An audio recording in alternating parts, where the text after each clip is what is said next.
আসসালামু আলাইকুম ওরহমতুল্লাহি ওবারাকাতু।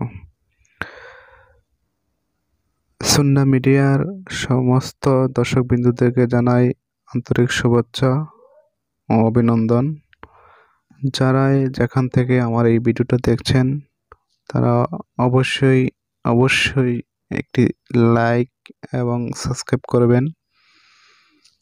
আজকে আপনাদের সাথে যেটা নিয়ে আমি কথা বলবো সেটা হচ্ছে সুন্নাত পরিহারকারীর নিন্দা সম্পর্কে আল্লাহ রাসূলের যে ৬টা উক্তি রয়েছে সে উক্তিগুলোই আপনাদের সাথে তুলে ধরব। হাদিসটি হযরত আয়েশা রাদিয়াল্লাহু আনহা হতে বর্ণিত। তিনি বলেন, রাসূল সাল্লাল্লাহু আলাইহি সাল্লাম বলেছেন, ৬ ব্যক্তি তাদের প্রতি আমি লানত অভিশাপ করি এবং আল্লাহ তাদের প্রতি লানত করেন। আর আর প্রত্যেক নবীর দোয়াই কবুল হয়ে থাকে।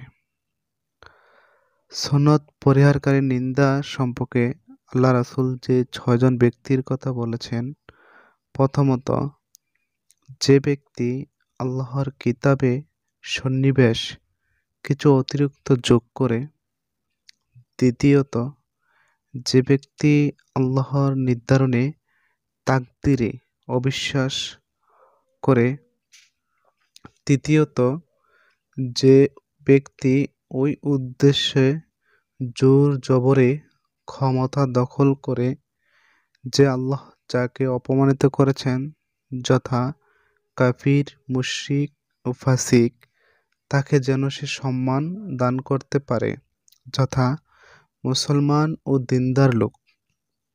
চতুর্থ যে ব্যক্তি আল্লাহর হরম মক্কায় এমন কাজ করে যাহা তথায় করা আল্লাহ হারাম করে দিয়েছেন।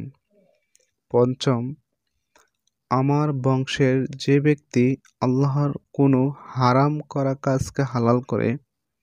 ষষ্ঠ এবং যে ব্যক্তি আমার সুন্নত বর্জন করে। বাইহাকি মেশকাত ২২।